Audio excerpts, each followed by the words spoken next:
بسم الله الرحمن الرحيم إن الدين عند الله الإسلام. Now we're going to talk about the master and the slave. Master. Who's the master? It's Allah. Yes? This is the biggest subject of what we're going to be talking about. This is what you're calling to. Even if you said I'm calling to Islam, it's still the relationship between you and Allah anyway. And if I said I'm calling to Allah, then for sure I have to know, in either case, who is Allah? Somebody asks you, who is Allah? What would you say? Real quick, don't think deep. Just somebody just hit you, what would be your reaction? Who is Allah?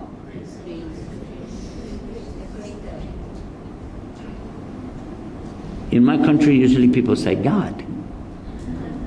They'll say that. And this is a mistake.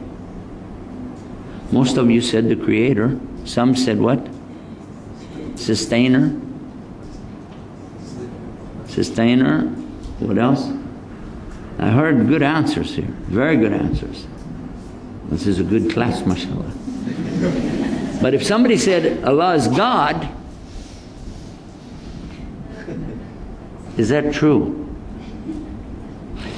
Now, if you said Allah is the God that all the prophets worshipped, I would say absolutely right. Good answer.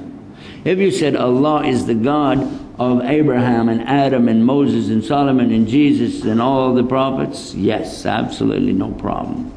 If you said Allah is the God of the Arabs and Muslims and all the world, and it still were okay. But when you say Allah is God, it's right, but it's weak. Now let's go the other way. Is God Allah? Then you say it's the same question. No, especially if I just said that was weak. Who's God? To you, it's Allah. To a Christian, could be Jesus, could be the Holy Spirit, could be the Father. Could be the Father, the Son, the Ghost, the Son, and the Father. For the Jewish, God is unknown because they lost the word. They're not allowed to try to say it.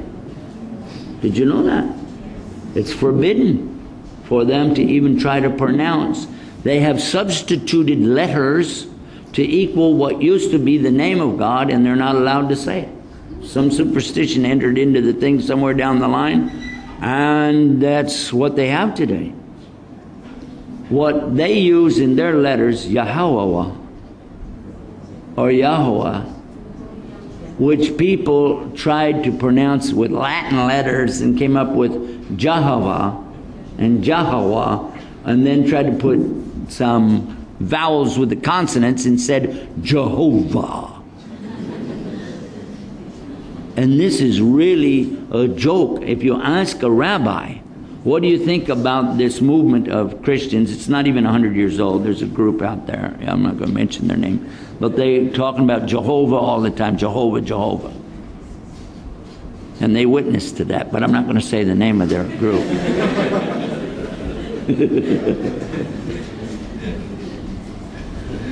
But if you ask a rabbi, what do you think about these people who witness to Jehovah?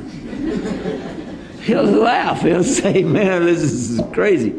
But they don't like you to try to pronounce the name of Allah in front of them. It just happened at the GPU in London when I was up there. We had 3 rabbis with me. And he pulled, one of their leaders, he pulled out a book that he carries with him, a little small book. And he opened it up to a certain page. And he said, that's it right there.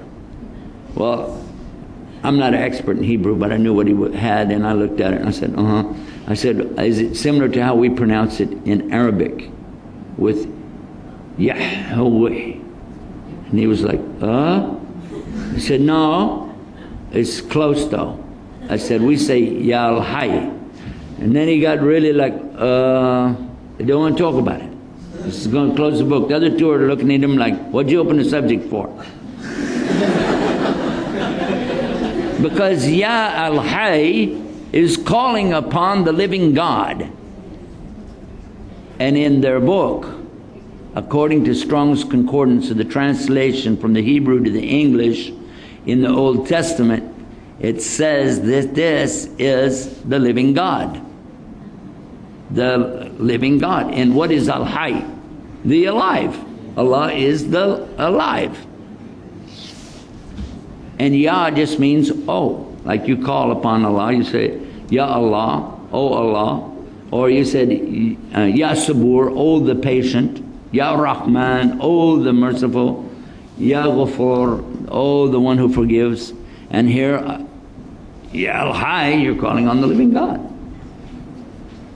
He said, well, I'd like to discuss it with you further. Close his book and put it back.